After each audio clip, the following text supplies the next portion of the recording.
সুপ্রিয় ভিউয়ার্স, আসসালামু আলাইকুম। ঈদের শুভেচ্ছা শেষ হতে না হতেই আবারও সিলেট শহরে রোড অ্যাক্সিডেন্ট। আপনারা ইতিমধ্যে দেখতে পাচ্ছেন ট্রাকের ধাক্কায় একজন পথচারী নিহত।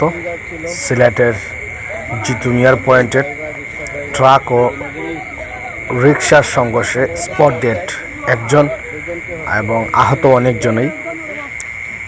স্থানীয় তথ্যসূত্রে জানা যায় নিহত তরুণী লালাবাজারের বাহাপুর গ্রামের ডাক্তার জেসি বেগম।